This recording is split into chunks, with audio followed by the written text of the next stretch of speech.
নমস্কাৰ বন্ধু বান্ধৱীসকল, আপোনালোক সকলোকে স্বাগতম জনাইছোঁ আমাৰ ইউটিউব চেনেল জ্ঞানমালিতালৈ। ফ্ৰেণ্ডছ, আজি আপোনালোকলৈ লৈ আনিছোঁ কেইটামান মজা সাঁথৰ। আশা কৰিছোঁ এই সাঁথৰকেইটা শুনি আপোনালোকে বহুত বেছি ভাল পাব।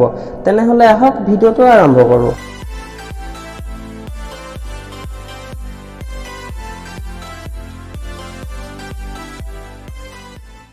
এক নম্বৰৰ সাঁথৰটো হ'ল, ছোৱালীজনীয়ে তাইৰ প্ৰেমিকাক ক'লে, আগতে তুমি মোক সদায় লৈছিলা, কিন্তু এতিয়া তুমি কেতিয়াবাহে লোৱা।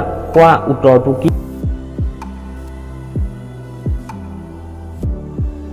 ইয়াৰ উত্তৰটো হ'ব ফটো বা মতামত।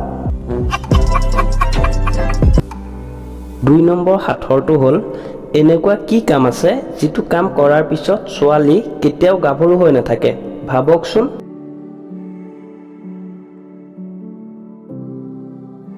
উত্তৰটো হ'ব বিয়া হৈ গ'লে।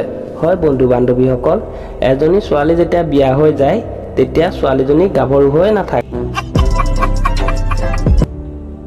৩ নম্বৰৰ সাঁথৰটো হ'ল, ৩গৰাকী ছোৱালীয়ে আইচক্ৰীমৰ দোকানত আইচক্ৰীম খাই আছিল। প্ৰথমজনী ছোৱালীয়ে আইচক্ৰীম চেলেকি আছিল, দ্বিতীয়জনীয়ে আইচক্ৰীম চুহি আছিল আৰু তৃতীয়জনীয়ে আইচক্ৰীম কামুৰি খাইছিল। গতিকে কওক, এই ৩গৰাকী ছোৱালীৰ মাজত কোনগৰাকী বিবাহিত হয়? উত্তৰটো হ'ব যিগৰাকী ছোৱালীৰ শিৰত সেন্দুৰ আছে। হয় বন্ধু বান্ধৱীসকল, সেইগৰাকী ছোৱালীয়ে বিবাহিত হয়। বন্ধু বান্ধৱীসকল, ভিডিঅ'টোত যদি এতিয়ালৈকে লাইক কৰা নাই, এটা লাইক কৰি দিব।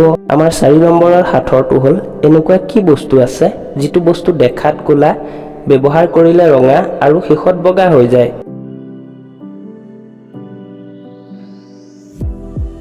উত্তৰটো হ'ব কয়লা।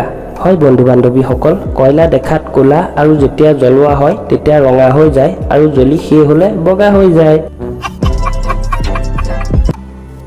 আমাৰ ৫ নম্বৰৰ সাঁথৰটো হ'ল, এগৰাকী মহিলাক মা হোৱাৰ সুখ কোনে দিয়ে?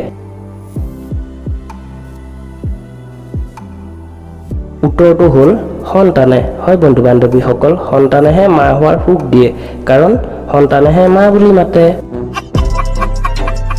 বন্ধু বান্ধৱীসকল, ভিডিঅ'টো চাই যদি ভাল লাগিল, এটা লাইক কৰি চেনেলটো ছাবস্ক্ৰাইব কৰি আমাক আগুৱাই যোৱাত সহায় কৰে যেন।